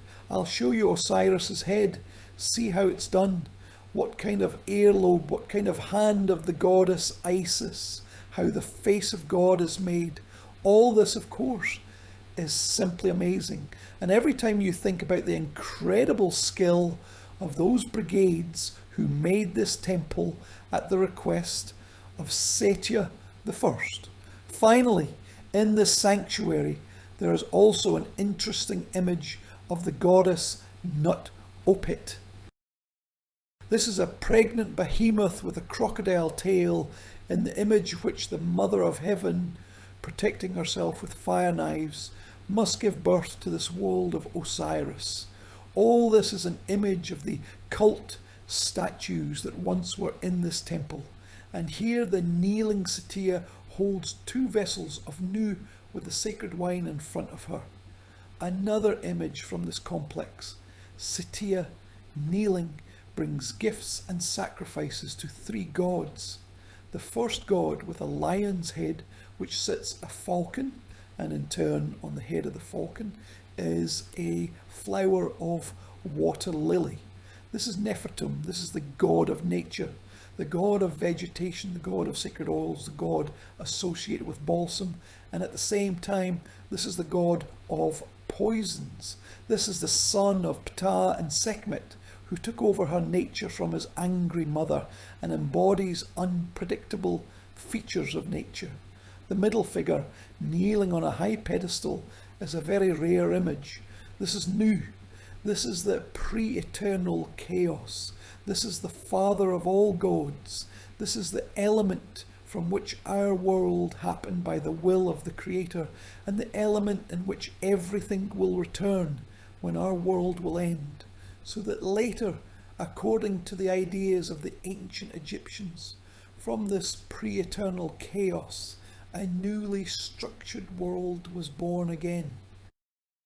And finally, the third figure with a scorpion on its head. This is Hapri. This is the morning sun. This is the main creative form of the sun god, and therefore here the element of nature, and the sun as the birth and the environment from which the birth takes place, are venerated by King Seti in the form of divine statues. If you look, everything is depicted on the pedestals. That is, these are the statues that once were here in this sanctuary. There are also images of various gods, again in the form of Nefertum, but I will draw your attention to the image, which is now surrounded by a red rectangle. This is the late form of the god Aton, which you all know as the god of the religious reform of Akhenaton and Nefertiti. Seti was a great Tsar, a traditionalist. It was with him that the city of Akhenaton, where once there was a religious reform, was officially cursed and re-enlightened. But this did not actually concern the god Aton, who was known before Akhenaton for a long time, since the Middle Ages. And here, in the form of a solar disk with a human body, it says Amon, the one who is in the solar disk, the one who is in Aton. That is here, these two deities, which were opposing in the era of religious reform, they are theologically bound in one image. And another figure here of incredible beauty. This is Bath. This is the soul of the goddess Hathor, Hathor of Tender, as the text comments, in the form of such a golden falcon with a beautiful face of a goddess. And the inscription next to it says that it gives sweetness, it gives love, it gives emet, It gives Marut, two main gifts of the great goddess of love, who, like a bird, flies here to this temple, also for pilgrimage, together with other gods. Between these two sanctuaries of the Saqqara complex, here is such a pillar, and in the centre is a huge image of the pillar of jade, crowned with the head of Osiris, since the head of Osiris is hidden here in Abydos and the sun crown. In turn, the small figurines of King Seti support this irresistible axis. We leave the main part of the temple and get into the great royal gallery. It is called so because it was here that the names of the revered ancestors of the kings were recorded. Finally, I will run a little forward and say that at the very end of the gallery, where the temple keeper goes, where there is such a bright space, there is a small inner courtyard where in ancient times there was a ritual of incubation. That is, when a person came to this famous temple who had some need, he had to go to the other side of the temple, sleep the night, and in particular it is surprising that the thanksgiving texts that the answer was received are in Egyptian, Greek and Coptic languages, in particular only in Greek. There are 30 so-called proskunei. These are Greek texts in which pilgrims who came to this temple thank God for the answers received. We are interested here in the image on the walls. Here, together with Seti, his son Ramses appears, being Ramses the Great. He, together with his father, worships his ancestors, and here is the main scene. Seti stretches out his hand in a gesture of expression. In the hands of his heir, Ramses, there is a flower, and this flower is as if unfolded on the wall of the temple, and there are 67 names of kings, starting from Menes, who was revered as the founder of the Egyptian state, and to Seti himself. Naturally, not all the names are mentioned here. There are no women pharaohs, and there are no religious heretics and heretics. In particular, these cartouches, the ovals in which the names in the Egyptian letter. We start on the left. It says there, Menheperura. This is Thutmose IV. Then his son Nebmatra, Amenhotep III. And then the third name on the left is already Djeser Heperura Setepenra. This is Hremhep. That is between these names, respectively, Echnaton reigned for 2 years, Nefer, Nephraton, Nefertiti, Tutankhaton, who became Tutankhamun, and Aye. All the kings of the Amun religious reform are not mentioned here. They are not among the revered and respected kings of the ancestors. And finally, the most extreme right name, Menpetira, is the throne name of Ramses I, the father of Seti I, the founder of the Ramessid dynasty, and accordingly the grandfather of Ramses II. In a special hall which leads from the large gallery, there were the palaces of the gods who visited the temple for pilgrimage. An exit to the roof, where there was an exit to the roof, where there was an astronomical laboratory. This frame I make from the staircase that leads to the roof. On the roof there are many different marks, even holes in which pots with hot wine were placed, in which the priests, observing the cold winter, corrected their health for the night sky. Apparently, while they were waiting for the right constellations to rise, there is even a special field for playing such a game of gypsies, holes in which balls are driven. It was preserved in modern Egypt. That is, people drank wine on the roof of the temple, played games and waited for the right constellations to rise to make necessary observations. Separately from the temple, behind a special door, there was a complex called Sehud. Access to it is prohibited by the tourists. Restoration works have not yet. Sehud is the place where the gifts for sacrifice were made, where bulls were cut, so that the pieces of meat were placed in the composition of the sacrifice. On the walls of Sahud there are various images, different deities, but here the main theme of these rooms already appears. This is a full cattle which has existed since the 20th century and since later times in Zvezdnik. Nevertheless, animals were killed here. Therefore, this part of the temple was considered ritually unclean. And in order to enter the temple from here, into the temple of the necessary sacrifice, accordingly, for this, these temple gifts were cleansed. Please look at the plan of the temple. Behind Sahud, there are several more rooms. There was a temple archive, there was a temple library, and a scriptorium. We know about this, but unfortunately, most of these rooms are not decorated. And there, in fact, is now the storage of the archive of the 31st century. That is, the archive is already modern. There are documents related to those archaeological projects, investigations and restoration projects of the 19th, 20th and 21st centuries, which are related to this temple. All these rooms are now closed for visitors. A separate corridor leads from the temple, rising these stairs to the west. Initially, apparently, this corridor was not planned. Judging by the images on the walls, there should have been one of the shrines, most likely dedicated to Semed as the wife of Ptah. However, the masters of Seti apparently at that moment still found the great shrine of Osirian, and thus the plan of the temple was changed. Already during Ramses II, the decoration of these walls was completed, but here, in general, the rituals are associated with the new year.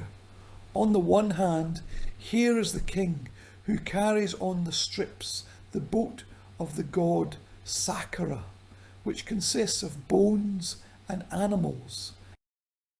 The ritual of the boat of Saqqara was associated with the purification of the temple and the city where this temple is located. The lower relief is a chase of 4 coloured bulls before the god Ra. This is the ritual of the new year. Ramses II holds it. The names are signed. Ramses is already in power. And behind the figure of Ra in another world, I apologise, this is not Ra, this is Khonsu. He has a lunar disc. Khonsu is signed here. And behind the figure of Khonsu is the figure of Seti I, who acts as the deceased, as the king who joined the world of the gods of this temple. The most famous image of this corridor is the hunt for the red bull. Ramses II hunts, and his heir and eldest son, Prince Menherka-Pashev. The red bull is associated with chaos. It must be overthrown and sacrificed to Osiris. Therefore, Menherka-Pashev holds it by the tail. Ramses prepares a lasso in order to catch the bull. It can be seen that his fate is determined and his days are numbered. The 22-step parade ladder goes to the western end of the temple to Osiris, and on the walls of this ladder, in addition to enigmatic signs, on both sides are the images of Sishat and the image of Thoth. Thoth as the god of wisdom, Sishat as the goddess of letters and the ruler of the temple annals. This is a multi-symbol inscription. One such inscription next to us now we see with the goddess Sishat. On the opposite wall we see the same inscription next to Thoth. This is an incredible word from the world of gods addressed to the world of ours, to Seti. O my beloved son, the ruler of the temple annals, of the son of Seti Merneptah, you erected a beautiful monument for those who are in your temple, reverent, enthusiastic and satisfied. Every god is now your protector. You erected a temple in the desert of western Abydos, which was measured by me, and the god Thoth measured his plan. Both your hands held the pick. 4 cornerstones of the foundation of the temple are installed excellently, like the support of heaven. The secret words for protection were spoken by the goddess Nethusalkit. You created his works of excellent eternity, both the outer walls and the sanctuary. His columns are excellent. His doors are made of bronze. His food for the victims is arranged all thanks to Sia, the god of wisdom. Every god lives inside this temple, having a sanctuary in it, together with Osiris, thanks to you. His statue is divine, hidden in your temple. Korah and Sida, the place and here protects them. Saka, the bird, enjoy in his sacred boat. Nefertum next to them, Gep in their heads, together with their children, 9 knights and gods of his father. Shu and Tefnut live in their sanctuary, which you created in their name. All the gods and goddesses have found their form in your temple. Images and images of secrets are installed on their standards, those that are on the sacred boats. Each sanctuary is installed on its foundation. Your Majesty created the horizon of heaven, those who are in the disk and the sun, those who are in the kingdom of the tomb. They keep you, created for 1,000,000 years. You are protected on the throne of hell like a scale, and you are the table of your time. You are great, and everyone knows about your kindness. The heavens are pregnant with these beauties of yours. The secret world of the tomb rejoices with your plan. You give light to those who are in darkness, and the tired heart, that is Osiris, heals. Those who have rested in their tombs have raised their faces, for you have pronounced their names and mentioned their deeds, completing and filling their sacrifices twice a day. For you, the earth is sacred, watered to the height of your temple, and the gods are rejoiced in your times. Here is an abundance of happiness for the sake of your eternity and infinity. Your plans are excellent. Your monuments are indestructible, says everyone. Noble and poor, they praise you together. You are a counselor for your righteousness. The gods have come to your side. You are one of them. You are like a tyrant in the heavens, like Osiris in the world of the tombs, like the greatness of Ammon in the fields, like the god of the earth, Geba on the earth of this. All life is for your breath. You are the king always respected. Your temple exists for eternity. You appear on earth as Orion in his time. People come to you for advice, for they have your name on their lips, because you are pleasing to the gods. You are the breadwinner of the common people. I support your nobility, writing according to the commandment, Hurrah, my power, your protection. My hand writes for you about your merits, as my brother did. Atum said to us, saying, here are my affairs. They depend on your will. You united Upper and Lower Egypt under your sandals. It is you who rose to glory on the throne of the holiday set, like Rahat, the beginning of the holiday season. Now the rays of the sun's disk illuminate the wall of your temple. O King of Upper and Lower Egypt, I am the son of Set, who has been given life. This is Osirian. It is one of the great shrines of the Egyptian land. In fact, it is a unique monument, which was considered the place of the burial of Osiris's head in the reliquary, which Isis placed here. In 1909, Hilda Petrie and Margaret Murray, and later their colleague Henry Frankfurt, they discovered Osirian. It was excavated. It was completely buried by that time. Only the upper part of the pillars of the underground complex were available in the early Coptic time. In particular, the locals often show on one of the pillars of Osirion the so-called flower of life, telling about its incredible non-natives. In fact, it has nothing to do with ancient Egypt. This is an early Coptic symbol which is not at all related to the culture of ancient Egypt. Paying attention to such nonsense, unfortunately, very often people miss the understanding that they were lucky to get into one of the most famous shrines of the ancient world. In fact, Osirian is an underground island. It is framed by a canal.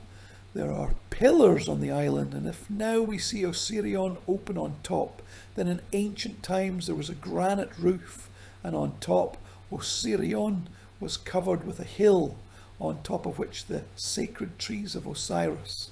We know about this from ancient Egyptian sources and even from Strabo, who describes the secret tomb of Ozymandias in Abydos.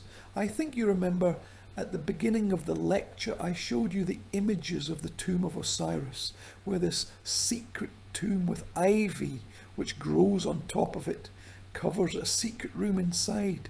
If we look at the axonometry, this is what this magnificent temple looks like. The depth of the channel from 8 to 10 meters. Osirian is supplied with water by its own source, plus apparently in antiquity it is mentioned more than once. There was also an underground channel that connected it with Nile, and then in ancient times mermaids came here from the Nile. These fish live in Osirion, which in ancient Egypt were considered the sacred fish of the god Osiris, and they still live here. A separate corridor went to Osirion. Here on the plan, Osirion is highlighted in green, and the red arrow shows where the entrance is. This is what the entrance looks like, and then along the corridor on the walls, similar to what you see on the walls of the royal tombs in the Valley of the Czars and the Ivy, there are books about the afterlife. There is a book of the gates. There is an image of the hidden spirits, and at 12 o'clock at night the sun passes through the space, crossing the entire afterlife in its own way. There are several images in front of you. It is clear that there are a lot of them in Osirian. These are the goddesses who represent the hours of the night. This is Heruithi. This is the deity that unites the opposing, it would seem from a human point of view, the gods Hora and Setha, which are actually a single deity. Finally, these are the punished spirits of chaos, which are depicted upside down. They are burning. Their bleeding hearts are torn out so that they do not destroy the world. Finally, at the exit to the central sacrificial chamber, I show quite old footage. This is to 2015, now literally a year ago. Osirian is finally brought to senses. There is all the garbage that you see on the frames. But nevertheless, the final scene is the great nun, the great forefather of the ocean of chaos, who raises the golden boat of millions of years in his hands. This is dawn. In the centre of the boat is the sun goddess in the form of a scorpion holding a solar disk. And finally, framed in a green square, this is Osiris, which in the form of such a round figure frames a duat, frames the very tomb of the world from which the sun has just risen. On the head of Osiris there is a small figure of the goddess Nebenut, who holds the sun in her hands, the sun of our day, which is born into our world, saying about the celebration of life over death. In the side chambers of Osirian, this is the central sacrificial chamber. Here are the most different titles. The names of Osiris, the victims of this god are depicted. And here, Osiris is the ruler of the 9 rites. Osiris is the creator of the gods. Osiris is the elder in infinity. Many, many, many titles of Osiris. Finally, we go down to Osirian. At the time of the high rise of the soil waters, it became just such a green sea. Now, with the help of pumps, the water level has been lowered, and yet it has become an island again. But we are interested in the door that goes under the wall of the Temple of Seti, the horizon behind Osirian. This is just the back wall of the Temple of Seti. There is a separate chamber, but first a few more pictures. Here is the passage, richly decorated with various sacred images during the reign of Merneptah, during the grandson of Seti, and inside is such a so-called sarcophagus chamber. What was in this chamber is unknown, but some kind of great shrine. And few people know that in the northern part of the ceiling of this chamber, unique astronomical images are displayed. I show you a fragment, and at the same time you can see in more detail what is in front of you. So, in front of us is a huge body of the goddess of the sky nut, which is held in the hands of Shu, the god of air and her father. In the vertical columns of the text of the astronomical book of Benin, the famous astronomical work on the secrets of the sky and the new world.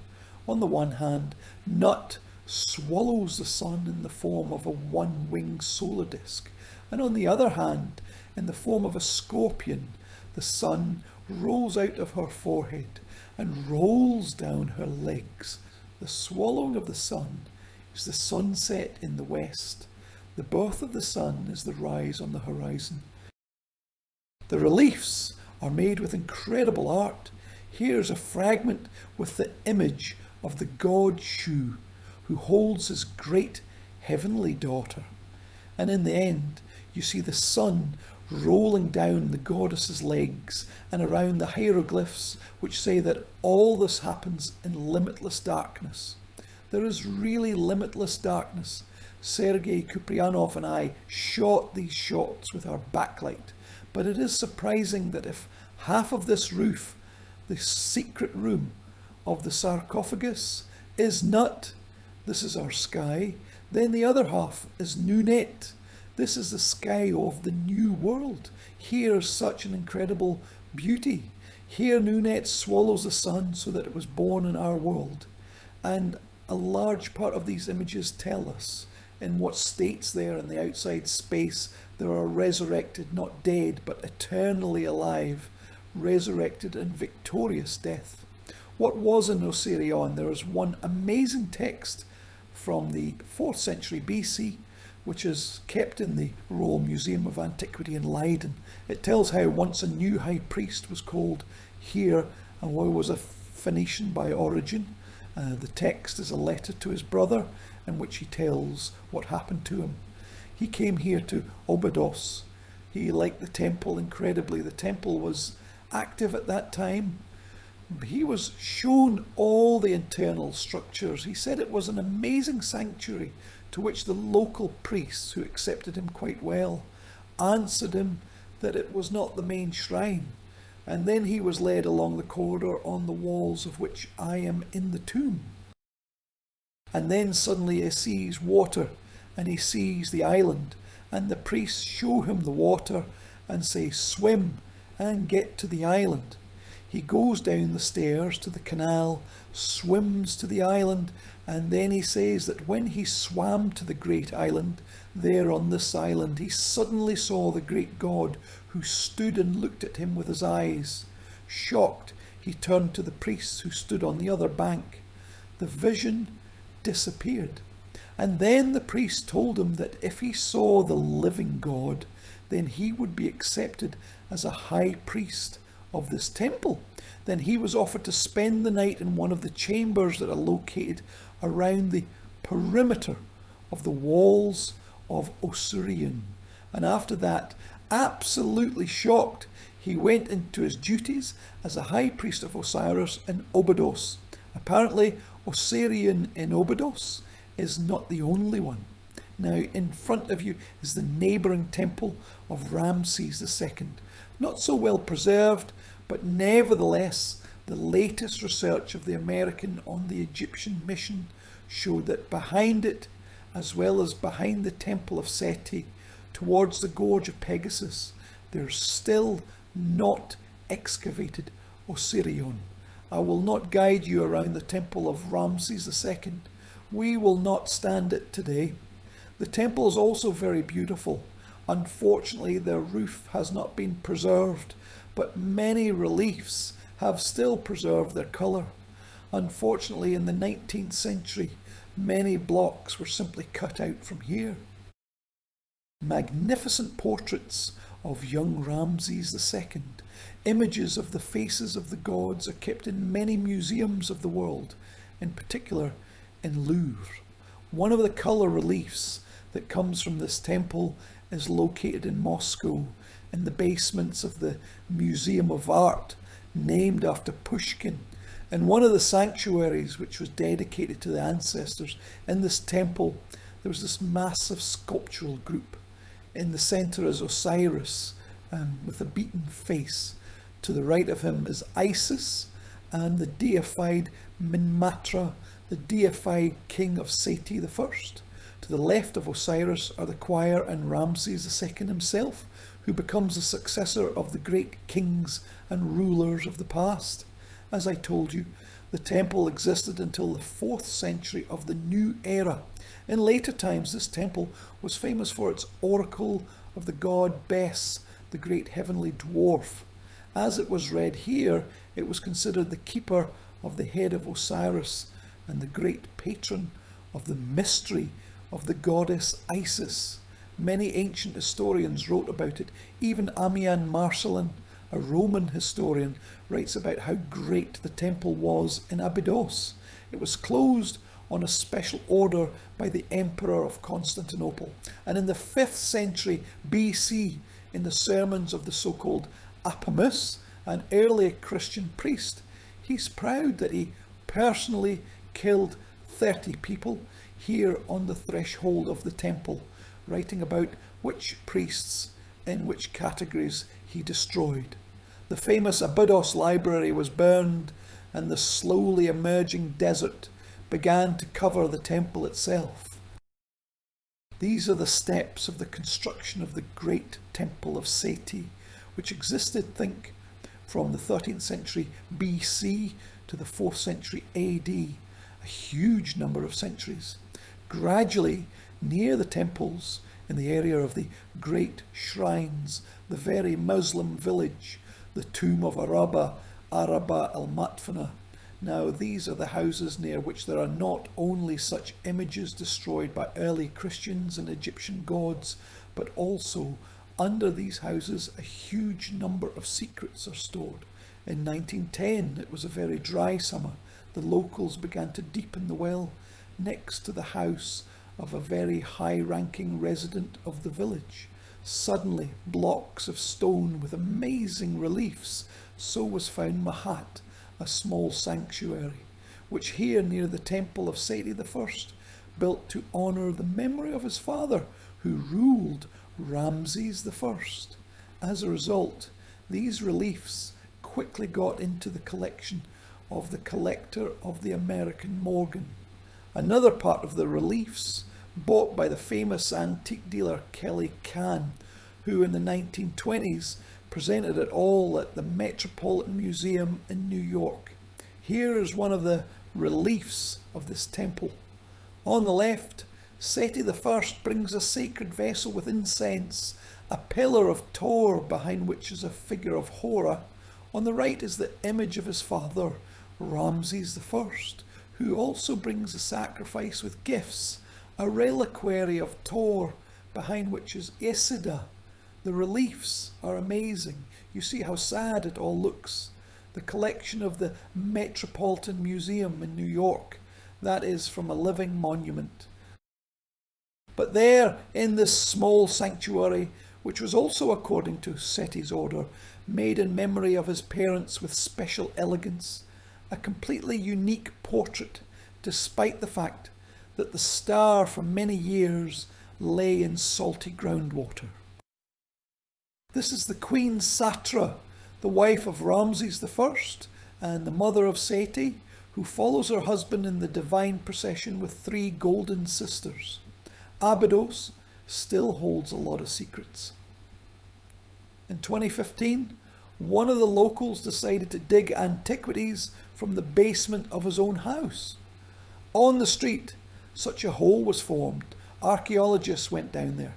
My colleagues and I were there in 2015, and below was the Mahat, the late sanctuary of Tsar Mentuhotep II of the 21st century to the new era. Believe me, the smell was unbearable, because for decades sewage water from the neighbouring house was flowing into it.